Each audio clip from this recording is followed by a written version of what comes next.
చూసుకున్నారు వాళ్ళు, చూసుకున్నారు రెడీ నాణ్యాలు ఉన్నాయా, అవగాహన కదా దేవుడు ఉన్నాయా, సమస్తాన్ని విడిచిపెట్టి వచ్చారా నాకేమంటే దానికి మించినది ఏమనుకుంటుంది తెలుసా? దేవుని ఆత్మ కోరుకున్నాను. ఈరోజు ఏ ఆత్మ కలిగి ఉన్నావు, దేంట్లో కలిగి ఉన్నావు, నీ జీవితం ఎలా అనేది, ఆయన పరిస్థితి ఎక్కడ ఉంటాము?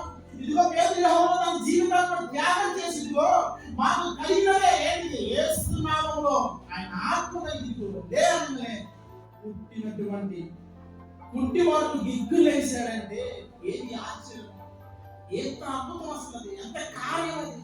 వాళ్ళు ఏం కలిగి ఉన్నారు? దేవుని ఆత్మ కలిగి, దేవుని నామం కలిగి వాళ్ళు ప్రార్థన చేశారు. రోజున దేవునితో కలిగి ఉన్నారు, లోకంలో సామాన్లు చేసుకున్నారు, దేవునికి ఇష్టకరమైన కార్యాలను పాల్గొంటున్నారు. దేవుని మహిమలో ఉందా, దేవుని ప్రభావం ఎలా ఉందా? వీళ్ళు మనటువంటి మనుషులే, మానవులే, కానీ వీళ్ళు కలిగినది మనకి ఎందుకంటే దేవుని మనలో లేడేమో, దేవుని యొక్క వల్ల పనిచేయట్లేదేమో. దేవుని యొక్క పని చేస్తే ఇదిగో పుట్టినటువంటి పుట్టుబడి లేచాడే. మరి నీలో ఆత్మ కలిగి ఉంటే నీ కుటుంబానికి ఎంత బాగుంది, నీ కుటుంబాన్ని ఎంత బాగు చేస్తున్నావు, నీ కుటుంబాన్ని దేవుని సన్నిధికి ఎంత బాగా చక్కగానంటే మనం వెలిగించబడ్డాం కదా, మన వెలుగును చూసి మన కుటుంబం అందరికీ క్రాంతి రావాలి. వీళ్ళు కలిగినది ఒకటే, యేసు నామం ఎడమనగా వాడు లేచి విప్పుని వెళ్ళిపోయాడు. మాట చదువుతున్నానే వారు కుడిచి పట్టుకొని లేవనెత్తును. వెంటనే వాడు పాదములు చీమమండలమై బలం పొంది వాడు దిగ్గులు లేచి నిలిచి నడిచి నడుస్తూ గంతులు వేయచ్చు దేవుని స్తుతించి వారితో కూడా దేవాలయంలోనికి వెళ్ళాను. ఎక్కడికి వెళ్ళినట్ట? దేవాలయంలోకి వెళ్ళాను. ఎక్కడ అమ్మున్నాడు? దేవుణ్ణి సన్నిధిలో రాకుండా దేవాలయం వెళ్ళి కూర్చున్నాడు. దేవుడు తన జీవితంలో వెళ్ళినప్పుడు ఎప్పుడు కూడా వాడు బయటే ఉంటాడు, ఆయన లోకంలోనే ఉంటాడు. లోకంలో ఏమైనా సాధిస్తావా, ఏదైనా నిరూపించగలవా, అది కుంటున్నాను వరకే. నువ్వు జ్ఞానం అనుకోవచ్చు, నేను భావంతులు అనుకోవచ్చు, తెలుసుకోతుంది కదా. అదే నువ్వు నిజంగా జ్ఞానం అనుకుంటే ఆకాశంలో పక్షి ఎదుగుతుంది, దాని జాడ ఎవరు కలుగుతారా? తెలుసుకోతుంది కదా, అర్థమవుతుందా? ఆకాశంలోకి పక్షి జాడ ఎవరు కలుగుతారా? లేక సముద్రంలో ఓడ జాడ ఎవరిని కలుగుతారా? లేక బండ మీద సర్పం జాడ ఎవరిని కలుగుతారా? ఒక స్త్రీ పురుషుని జాడ కనుక్కోగలదా? నువ్వు జ్ఞానవంతుడే కదా. మంచివాడు అన్ని విషయాలు కూడా ఒక వ్యక్తి అంట మంచి జ్ఞానం జరిగిన వ్యక్తి, మంచి ప్రపంచాన్ని జరిగిన వ్యక్తి ఒక ప్రయాణం చేయాల్సి వచ్చింది. ఒక పడవలో తెలుసుకోవచ్చు కదా, ప్రపంచం చదివాడు, అన్ని విషయాలు కూడా బట్టి పట్టాడు, సాధన చేశాడు. ఒక ప్రయాణంలో పడవ ప్రయాణం చేయవచ్చు, ప్రయాణం అందరికి పడ్డారు. ఆ పడవ నడిపోయాక ఏమంటారు, ఆ వ్యక్తితో మాట్లాడుతున్నాడు. అతను ఏమైనా నువ్వేం చేశావు, ఏ క్వశ్చన్ అడుగుతున్నాడు ఆ పడవ నడిపే వ్యక్తిని. నువ్వేం నచ్చుతున్నావు ఆయన జీవితం అయ్యి రెండో మాట్లాడుతుంటే ఆయన చివరిగా మాట అన్నాడు, తెలుస్తుంది కదా, మా వృత్తిదేనయ్యా, మా పూర్వీకులు, మా నాన్న, మా పిల్లలందరూ కూడా ఈ పడవ నువ్వు ఇయ్యాలా ఇక్కడ వచ్చిన ఆదరించలే, మా పని మా సంపాదన ఇలాగైతే ఎలా పోయా, ఇలాగైతే నువ్వు ప్రపంచం ఏముంటావని ఎన్నో అంటుంటే నువ్వు అయ్యొచ్చుంటే అయ్యా మాకు వచ్చింది ఒకటేనయ్యా అన్నాడట. తెలుసుకోకుండా అని విని అన్నాడు, అయ్యా ఇన్ని నేర్చుకున్నా అంటున్నా కదా, నీకు ఏమొచ్చా అన్నాడట. తెలుసుకోతుంది కదా, అదేయ్యా ఏమొచ్చాడు, ఏమొచ్చా, ఇప్పుడు ఈ పడవ మునిగిపోతే, ఈ పడవ తిరగబడితే ఏమంటాము? నేనంటే నాకు ఏమొచ్చు, ఎందుకు బట్టికి వెళ్తాను, బట్టి ఏమొచ్చా, ఇది నేర్చుకున్నాడు కదా, ఏదంటే నేర్చుకోలేదు. తెలుస్తుంది కదా, అంటే ఎవరు కూడా మనం ఎప్పుడు కూడా ఎవరున్నా సామర్థ్యం ఉంటుంది.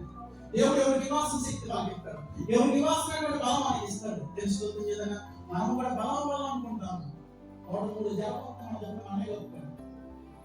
వాస్తవేనా?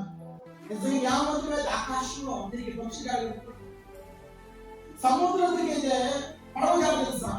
ఎంత బండ మీద పోయి సర్పజాలను పడుతుంది. కానీ పరిశుద్ధ గ్రంథంలో ఏమంటాడు? నా అడుగు జాడలు కూడా దేవుడు లెక్కించాడంట. ఎవరు జాడలు? మన అడుగు జాడలు కూడా లెక్కించబడింది అంట. దేవుని యొక్క కృపలో ఇన్ని దేవుడు మన పైన ఉంటే మనం ఏం చేస్తున్నామంట? ఈ కుంటివాడు లాగా ఎప్పుడు కూడా లోకం మనుషుల మీద ఆధారపడి నాలుగు ఏది కూడా చేయలేవు, సాధించలేవు.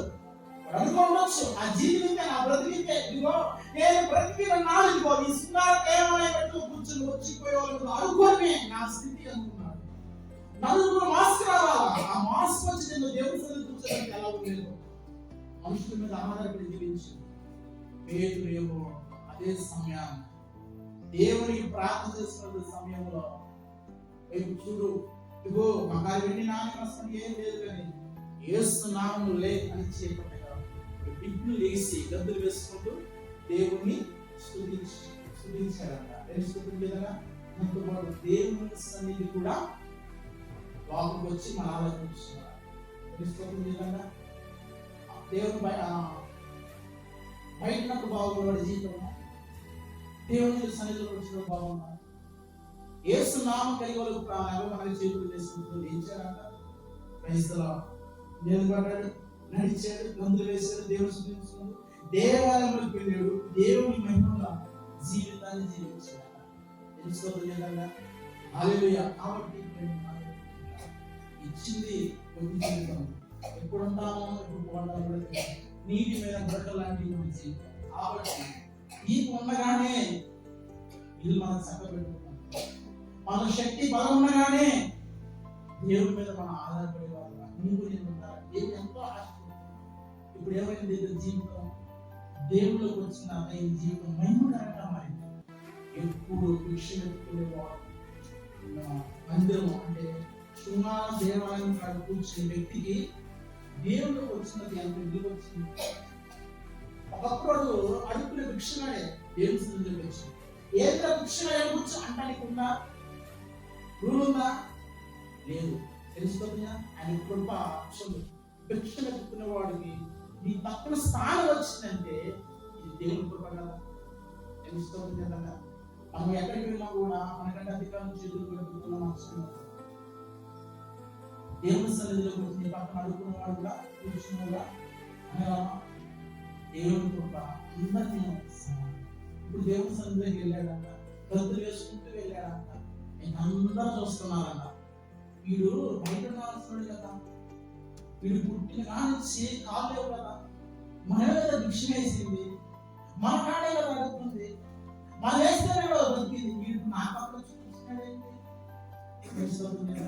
మనం కూడా అప్పుడప్పుడు మాట్లాడు ప్రార్థన చేసి ఉంటాయి కదా, ప్రార్థన చేసి ఉంటాయి కదా, ఏదైనా మాట్లాడు ఇలా ఇవెందుకు ప్రార్థన చేస్తాం, ఎన్ని గడపచ్చు కదా అనేవాళ్ళు కదా. ఇప్పుడు ఈ గుంటి వాళ్ళు కూడా అదే పరిస్థితి. ఈ స్థాయి ఎక్కడ మేము పెట్టినటువంటి గడేది చూసినావా? గడే పని అందులో తెలుస్తుంది తప్ప ఆ దేవాలయం అందరూ కూడా నిలబడ్డారు. ఎందుకు తెలుసిన? అది ఇప్పుడు మనం వచ్చినప్పుడు మెట్ల కూర్చొని నేనేమో అతను విశ్వాస వచ్చి ఇప్పుడేంది గొంతు వేస్తూ నడుచుకుని ఎలా సాధ్యం, అసలు ఇది ఎలా కుదిరింది, అది ఎలా సాధ్యమైందని అందరూ కూడా ఆశ్చర్యపడి ఆ కుంటు వాడు వైపే చూస్తున్నారు. తెలుస్తుంది విధంగా వాడు చెప్పుకుంటాడు, సాక్షి చెప్పుకుంటాడు. ఈరోజు మన సాక్ష్యం ఉంటాం. దేవుని సన్నిధికి వచ్చాము, దేని బట్టి వచ్చాము మనం చెప్పాలి. ఏదో సమస్యను బట్టి దేవుని సన్నిధికి వచ్చిన సాక్షి ఇది. పలానా సమయంలో దేవుడు ఇలా బాగా చేశాడు, వాళ్ళ ఆర్థిక స్థితిలో దేవుడు లేవనెత్తాడు, మరణకాలం సాధించిన దేవుడు నన్ను లేవనెత్తాడు. ఇదిగో దాన్ని బట్టి నేను దేవుడిని చూస్తున్నాను. చూపించావా? మహిమపరిచావా? కీర్తించావా? ఆయన నామాన్ని మహిమపరిచావా? దయచేసి దేవునికి జీవితం మహిమ జీవితంగా జీవించు. అంటే దేవుని సన్నిధిలోకి వెళ్ళిన తర్వాత ఆ మాట చదువుకొని నేర్చుకున్నారు. వారు నడవడం దేవుని స్తుతించడం ప్రజలందరూ చూసి శృంగార దేవుల ద్వారా వృక్షము కొరకును కూర్చున్న వాడు వీడే అని గుర్తిరిగి వారిని జరిగిన దాన్ని చూసి విమర్శతో నిండి పరవశులయ్యి ఏమంటున్నారు? ఆ దేవుని సన్నిధిలో ప్రజలందరూ ఏమంటున్నారు? విమర్శ పొందారు. ఎలా సాధ్యమైంది ఇది? ఎలా వచ్చాడు వీడు? మెట్లు కాడ కూర్చొని భిక్ష వతుకునేవాడు కదా, ఇది జీవితంలో ఏ మార్పు వచ్చింది, ఎలా నడిచాడని ఆ సుమారు దేవుడితో దూరమత భిక్ష వతుకునే కూర్చున్న వాడు వీడే కదా అందరూ గుర్తించారంట. నేను గుర్తించలేదు కదా, దేవుని గుర్తించారా? నిన్నే గుర్తించారా? గుర్తుపడుతున్నారా? నేను ఎలా గుర్తుపెట్టారు? మారేడు. ఒకప్పుడు ఏంటి? పడిన స్థితి, మనిషి మీద ఆధారపడమే, పద్ధతి ఆశ్రయించలేమే, అంతవరకు చదువుకున్నాడు. దేవుడి సన్నిధి రాలేకపోయాడు, కూర్చోలేకపోయాడు. కానీ పేదలు యెహోవాను ఇదిగో మాకు కలిగి ఉన్నదే ఇస్తున్నాం. ఈరోజు నీ కలిగి ఉన్న దేవుని ఆత్మ కలిగి ఉన్నావా? నిజంగా జీవిస్తున్నావా? కలిగి ఉంది. ఇదిగో అనేకులు నీ మాటను బట్టి దేవుని సన్నిధి రావచ్చు. తెలుసుకోవాలి కదా, హల్లెలూయా. ఏం రావచ్చు? దేవుని సన్నిధికి రావచ్చు. దేవుని ఆత్మ కలిగి ఉంటే మన దేవుడి ఆత్మ పుట్టిన మొదలు ఎగమని ఒక కార్యం జరగకపోయినా పక్కన పెట్టండి. నీ మాటను బట్టైనా, నీలో రగుతున్న ఆత్మ బట్టైనా, నీ మాటను బట్టి, నీ ప్రవర్తన బట్టి దేవుని సన్నిధికి తీసుకురావచ్చు. తెలుసుకోతుంది కదా. ఇప్పుడు వచ్చి అందరూ కూడా విమర్శ అయిపోతుంది. ఇది ఎలా జరిగింది, ఎలా అద్భుతం, ఈ కార్యం అందరూ కూడా గుర్తు కలిగి పరిశీలిస్తున్నారు. ఈ రోజున దేవుని సన్నిధికి వెళ్ళినటువంటి దేవుడు నమ్ముకున్నటువంటి మనం కూడా సమాజంలో గుర్తింపు అనేది ఉండాలి. ఏం గుర్తింపు చెప్పానా? ఏం గుర్తింపు? నిజంగా క్రైస్తవురాలి, నిజంగా వాడు క్రైస్తవుడే. దేవుడు నమ్ముకున్న తర్వాత లోకం చూసినట్ల వాడు కుటుంబం బాగుంది, వాడి స్థితి బాగుంది, కుటుంబాన్ని ఎలాగైతే పరీక్షిస్తున్నారో ఈ లోకం మనం కూడా పరీక్షించుదామా? నీకు తెలియకపోవచ్చు. తెలుసుకోవడం చేద్దాగా. హల్లెలూయా. మన మీద ఎన్నికలు ఉంటే తెలుసా? మన చూపులు నిలబెట్టేవాళ్ళు, ప్రవర్తన నిలబెట్టేవాళ్ళు, దానియేలు శాసనం రాయించేది. ఆ మనుషుడు తప్ప ఎవరికైనా వచ్చితే వాడు సింహ గుళ్ళు పడవేస్తామంటూ అందరూ ఎవరెళ్ళక వాళ్ళు లేదు. దానిలో ప్రార్థన చేస్తుంటే పాలసీకి వచ్చి పట్టించారే. తెలుసుకోవచ్చు కదా. వాళ్ళకి పని దానిలో ప్రార్థన చేస్తుంటే అంటే మన మీద ఎవరో ఒకరిను ఉంటాను. కాబట్టి ఈ కుంటోడికి మార్పు కలిగినట్టు మన జీవితంలో కూడా మార్పు రావాలి. మన దేవుని సన్నిధికి వచ్చేవారిగా, మనతోటి నలుగురు తీసుకునేవారిగా దేవుడు మన కుటుంబాలు మార్చుతాడు. కుటుంబాన్ని మార్చిన దేవుడు మనం మార్చిన 30 సంవత్సరాలు కొనేటి వారితో మార్చిన సమరస్ని మార్చిన దేవుడు మనం మార్చిన గుడ్డి వారిని చూపులేని వారిని మరణించినటువంటి వానలు లేపి మన ఎదురు నిలబెట్టాడే ఆ దేవుడిని విడిచిపెట్టి ఎందాక లోకంలో తిరుగుతూ దాని వల్ల ప్రయోజనం ఏది కూడా లేదు. నేను వీడు సూర్యుడు అనుకుంటావేమో, ఇలా అనుకున్నాడు. పరిశుద్ధ గ్రంథంలో నయమాను ఏమొచ్చింది? కుష్ఠరోగం వచ్చింది. ఎక్కడికి వచ్చాడు? ఒక ప్రవక్తైన ఎలీషా బాగు చేసింది. మరణకరమైన వ్యాధి వచ్చింది. ఎక్కడికి వచ్చాడు? దేవుడు బాగు చేస్తేనే కదా. అర్థమవుతుందా? హల్లెలూయా. కాబట్టి మన జీవిత యాత్రలో దేవుని మీద ఆధారపడేవాడుగా ఉండాలి, మనుషుల మీద కాదు. రెండోదిగా దేవుని చేత నడిపించుకుంటారు. పేతురు యోగుడు వాళ్ళు చెప్పారు కదా, వేస్తున్నాము లేమని. ఆత్మ కలిగి అటువంటి స్వభావం కలిగి ఉండాలి. మరి ఏ పని చేస్తున్నా ముందు దేవుని ఉంచుకొని చేయాలి. చివరిగా మన జీవితము దేవుని మహిమపరంగా జీవించేవారుగా నీవు నేను ఉండాలని దేవుడి ఉదయ కాలంలో మనతో మాట్లాడుతున్నాడు. ఒక మాట ఏమంటుందంటే